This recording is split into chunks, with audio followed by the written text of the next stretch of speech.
হে everyone, কেমন আছো সবাই? গুড ইভিনিং সবাইকে। তো আজকে আমরা তিনজনে মিলে অনেক দিন বাদে 1.5-2 মাস বাদে বেরিয়ে পড়েছি ঘুরতে, একটু ঘুরু করতে। যেহেতু হাজব্যান্ড এখানে থাকে না, বিন্দু মাত্র ঘোরার সুযোগ পাই না। তো সব সময় ঘরেই থাকতে হয় মেয়েকে নিয়ে। তো অনেক দিন বাদে যেহেতু হাজব্যান্ডকে সঙ্গে পেয়েছি, তো অনেক রিকোয়েস্ট করে বললাম একটু চল কোথাও ঘুরে আসি। আর যেহেতু একটা গিফট কেনার ব্যাপার ছিল, তো বললাম চল একটু গিফটও কিনে নিয়ে আসি, সেই সুযোগে আমাদের ঘোরাও হয়ে যাবে। তো চলে গেছিলাম বারাইপুরের বেবি হাগে। তো সেখানে গিয়ে একটা গিফট নিলাম। আর মেয়ের সামনেই বার্থডে, তো মেয়ের সাইকেল পছন্দ হয়ে গেল। তো সাইকেলটা দেখছিলাম যে ও আদৌ ক্যারি করতে পারে কিনা, চালাতে পারে কিনা।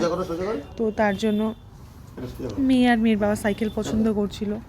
তো আজকে এই ভিডিওটা তোমাদের কেমন লাগলো? যদি ভালো লাগে প্লিজ প্লিজ প্লিজ তোমরা অনেক অনেক লাইক, কমেন্ট অ্যান্ড শেয়ার করো, অনেক সাবস্ক্রাইব করো প্লিজ প্লিজ প্লিজ। আজকে যদি তোমাদের এই ভিডিওটা ভালো লাগে তাহলে অনেক অনেক অনেক ভালোবাসা দিও, দেখো ভালো লাগবে আশা করি। তো আজকের মতো এইটুকুই, টাটা বাই। সবাই ভালো থেকো, সুস্থ থেকো।